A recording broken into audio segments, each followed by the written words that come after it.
পরিবারের ছোট ছেলে শেষমেশ পরিবারকে আগলে রাখে।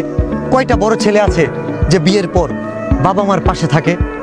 ইনি হচ্ছেন বাংলাদেশের সোশ্যাল মিডিয়া কাঁপানো একজন জনপ্রিয় কন্টেন্ট ক্রিয়েটর, যাকে আমরা সবাই থটস অফ বিল্লাল নামে চিনি। ছন্দে ছন্দে কন্টেন্ট তৈরি করে লাখো মানুষের মন জয় করেছেন তিনি। আর এত কিছু করেছেন তার ফেসবুকের থটস অফ বিল্লাল নামের পেজটি দিয়ে।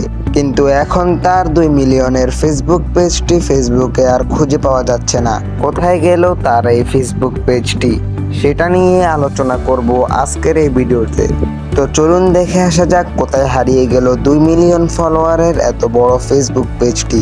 থটস অফ বিল্লাল তার এক ভিডিওর মধ্যে বলেন তার 3 মাসে 44 লক্ষ টাকা ইনকাম হয়েছে।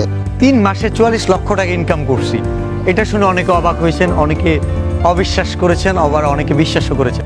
আর এত টাকা ইনকামের কথা শুনে বাংলার ঘরে ঘরে তৈরি হতে থাকে নতুন নতুন সব কন্টেন্ট ক্রিয়েটর, যারা সবাই থটস অফ বিল্লালের মতো কন্টেন্ট ক্রিয়েট করা শুরু করে। আর এর কারণে আস্তে আস্তে থটস অফ বিল্লালের কন্টেন্টের মধ্যে প্রচুর পরিমাণে প্রভাব পড়তে শুরু করে।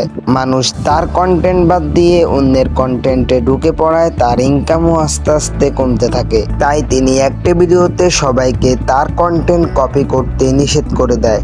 অনুপ্রেরণার আরেক নাম থটস অফ বিল্লাল ভাই কিন্তু কাউকে কপি করতে বলে নাই।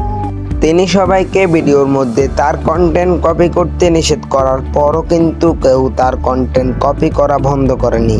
সবাই 44 লক্ষ টাকা ইনকাম করার আশায় কন্টেন্ট বানানো আরো বেশি করে বাড়িয়ে দেয়, যার কারণে তিনি একটা কঠিন সিদ্ধান্ত নিতে বাধ্য হয়। আর সেই সিদ্ধান্তটা হচ্ছে তিনি আস্তে আস্তে সবার ভিডিওর মধ্যে কপিরাইট মারতে শুরু করে। বিষয়টি তিনি একটি ভিডিওর মাধ্যমে সবাইকে জানিয়েও দিয়েছিলেন।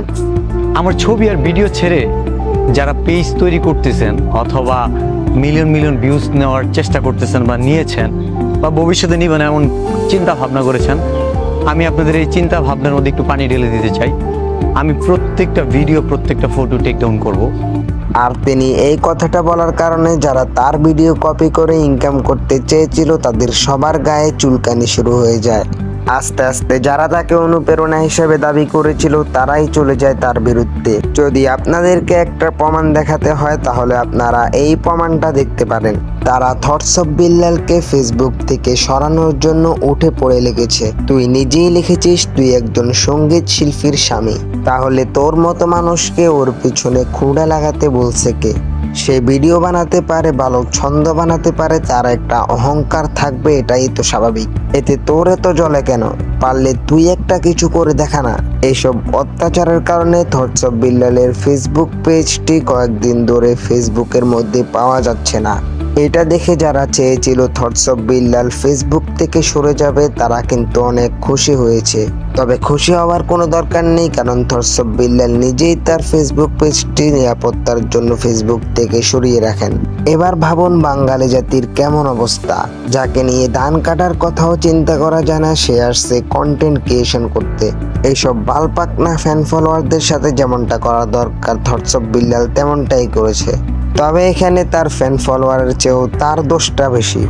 সবাই জানে যে নিজের ব্যক্তিগত ইনকামের কথা কাউকে বলতে নেই। তাকে অনলাইনে এসে নিজের ব্যক্তিগত ইনকামের কথা বলতে বলছে কে? 3 মাসে 44 লক্ষ টাকা ইনকাম করছি। এই ইনকামের কথাটা বলার কারণে তার আজকে এই করুণ দশা। তবে তার ক্রিয়েটিভিটি এবং তার ট্যালেন্ট অনেক সুন্দর। আমি তাকে বলবো পিছনের দিকে না তাকিয়ে সামনের দিকে এগিয়ে যেতে, তাহলে সে সফল হতে পারবে। ভিডিওটি এই পর্যন্তই। সবাই ভালো থাকবেন এবং চ্যানেলটিকে সাবস্ক্রাইব করে যাবেন।